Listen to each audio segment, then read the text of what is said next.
रहम करो, दया करो। किससे रहम मांग रहे हैं हम? आरएसएसपी और हाई कोर्ट राजस्थान से। दया करो, रहम करो।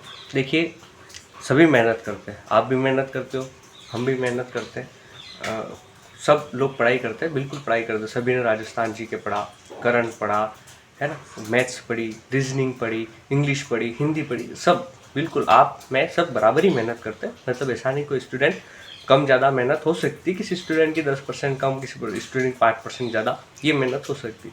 प्रत्येक स्टूडेंट अपने योग्यता के हिसाब से मेहनत भी करता है और सब कुछ करता। परंतु अगर हम बात करें तो केवल और केवल मात्र मेहनत से ही सिलेक्शन नहीं होता। ये बात बिल्कुल सही है कि बिना मेहनत के सिलेक्शन नहीं हो सकता, परंतु 90% आपकी मेहनत और 10% आपकी होती है किस्मत। बिल्कुल सही, किस्मत के बिना तो कुछ नहीं हो सकता, और भाग्य में लिखा वो बदल भी नहीं सकता सिवा महादेव। तो बात ये कि देखिए, हर किसी की मेहनत होती, बिल्कुल होती। हर कोई अपनी योग्यता अनुसार, अपने वर्ग अनुसार बहुत मेहनत करता है, और साथ में उसकी जो 10% होती है उसके साथ उसकी चलती है किस्मत। मैं एक ऐसे व्यक्ति की बात कर रहा हूँ यहाँ पे, ये आपके लिए एक मोटिवेशन भी हो सकता है। और हमारी रिक्वेस्ट है हाई कोर्ट और आरएसएसबी से कि ये पशु परिचर एग्ज़ाम से रिलेटेड है, कि पशु परिचर एग्ज़ाम के अंदर जो स्टे लगा हुआ है वो आज 2 जुलाई के दिन इस स्टे को हटा दिया जाए, और जो सिलेक्टेड हुए हैं विद्यार्थी उनको नियुक्ति दी जाए।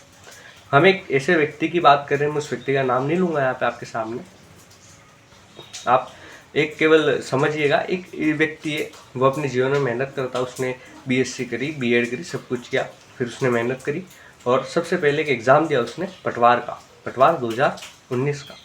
उस पटवार 2019 के अंदर उसके 6 नंबर आए, उसके 200 पार नंबर आए, परंतु मतलब वो टीएसपी क्षेत्र से ही रिलेटेड था। मतलब मैंने बोला ना, उसके वर्ग हिसाब से अगर वो मेहनत करता। देखिए, मैं आपको एक एग्जाम्पल बताता हूँ, एक नॉर्मल सी बात समझाता हूँ।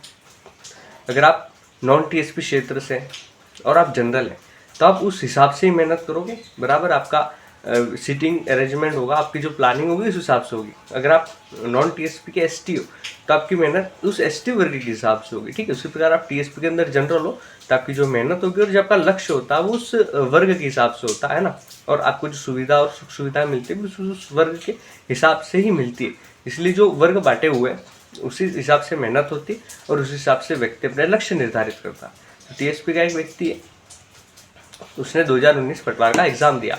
तो 2019 पटवार का जब उसने एग्ज़ाम दिया तो उस एग्ज़ाम के अंदर उसके नंबर थे 210। कितने थे? 210। ये बहुत अच्छे नंबर होते हैं टीएसपी क्षेत्र के हिसाब से हम बात करें। लगभग 70% नंबर उसके 300 में से।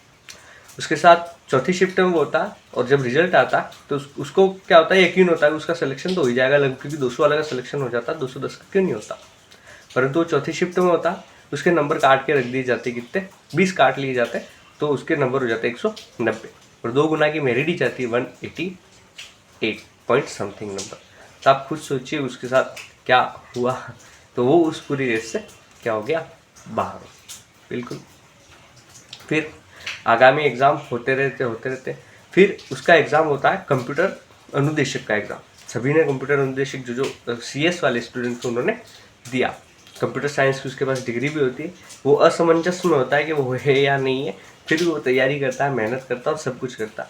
और वो बराबर जब तैयारी कर रहा होता है तब उसे लास्ट में जाके पता चलता है कि जिस हिसाब से उसने तैयारी की होती वो उस हिसाब से कोई पेपर ही नहीं बना। परंतु फिर भी जिसका 40% है उनका सिलेक्शन हुआ, और वो सिलेक्शन लेके आगे बढ़ के, मतलब देखो यहाँ पे उसकी मेहनत की कमी हम मान सकते हैं, परंतु फिर भी अगर उसकी थोड़ी किस्मत होती है और पेपर हल्का सही बनता तो उसको इसमें सिलेक्शन हो जाता।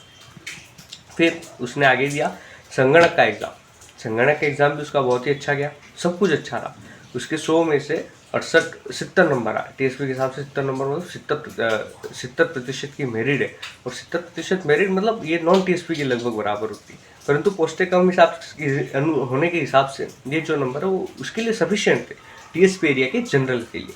तो उसने उसमें बढ़िया मेहनत की, सब कुछ किया। परंतु होता क्या, जब रिजल्ट आता तब 4 क्वेश्चन डिलीट होते, 4 क्वेश्चन में दिए जाते हैं, 4 क्वेश्चन के आंसर जो होते हैं वो चेंज कर दिए जाते।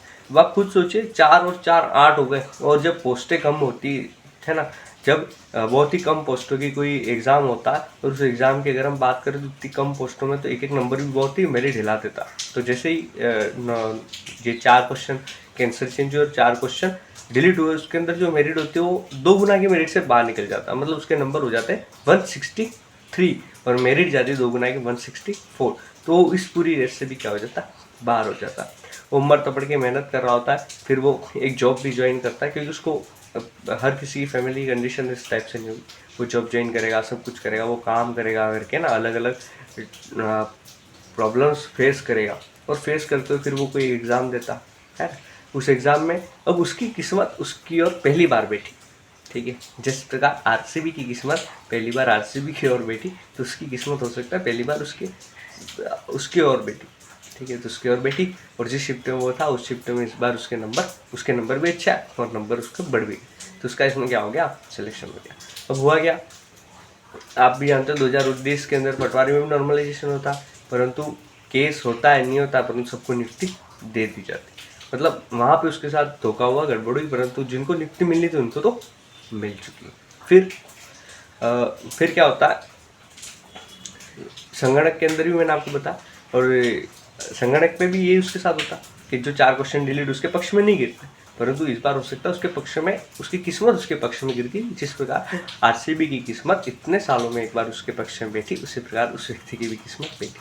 उसी प्रकार एक और जना जो कि नॉन टीएसपी से फाइट करता।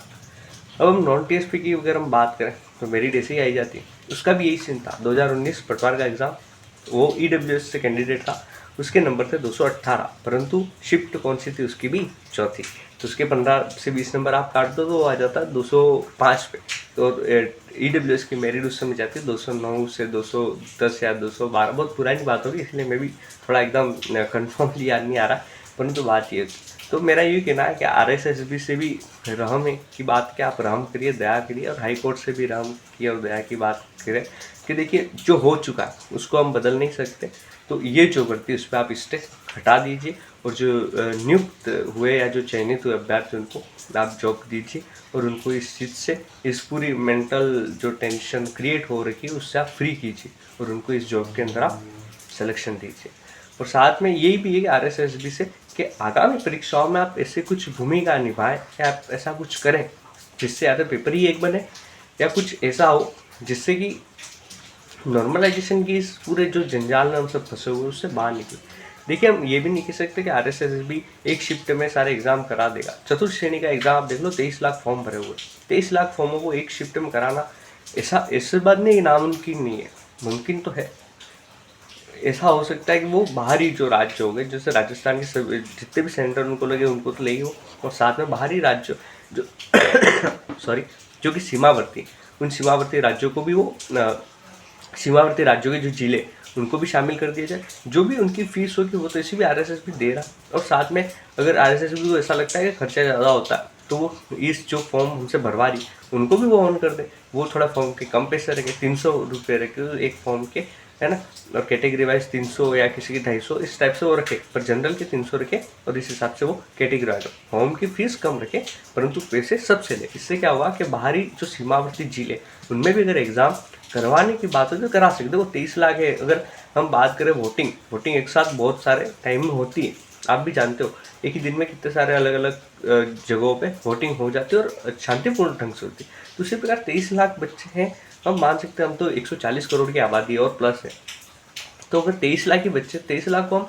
सीमावर्ती जिलों में अगर एग्जाम सेंटर खोल दिए जाए और वहाँ पे एग्जाम करवा दिए जाए उस समय के लिए, भाई देखो 1 या 2 दिन का ही होता है, अगर हम एक दिन की बात करें तो एक दिन में सब कुछ निपट जाएगा। तो जो सीमावर्ती जिले जैसे कि हम बात करें गंगानगर, हनुमानगढ़, उनको पंजाब के सीमावर्ती जिलों में दे दिया जाए, डूंगरपुर, बांसवाड़ा और ये उदयपुर के शिफ्ट उनको गुजरात के सीमावर्ती जिलों में दे दिया जाए, है ना। तो सीमावर्ती जो जिले हैं उनको सीमावर्ती दूसरे राज्यों के जिलों में एग्जाम सेंटर क्रिएट करवा दिया जाए। इससे क्या होगा कि 23 लाख बच्चे एक ही दिन में सारे एग्जाम निपट जाएंगे। हाई कोर्ट से तो हम बात करो, अगर हाई कोर्ट को हम कोई रिक्वेस्ट कर सकते हैं, हम हाई कोर्ट को आदेश को तो मना या अनुपालना तो हुई नहीं, मतलब उसकी अवज्ञा तक नहीं हो सकती, ये तो गैर कानूनी है, परंतु हम हाई कोर्ट से भी एक चीज़ की हम रिक्वेस्ट कर सकते हैं कि जो कोर्ट के डिसीजन है, खास करके जो एग्ज़ाम लंबित है, उन डिसीजनों को त्वरित करे वो, इससे क्या होगा कि जो बेरोज़गार बच्चे हैं या बेरोज़गार लोग हैं, उनको जल्दी नौकरियाँ मिलेंगी।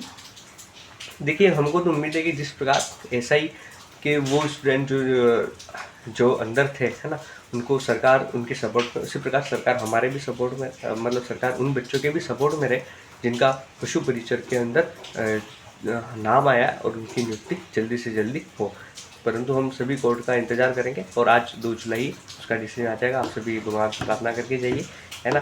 कि भगवान गणपति आप सभी के जीवन में खुशियाँ लाए। शुभकामनाएँ आप सभी को।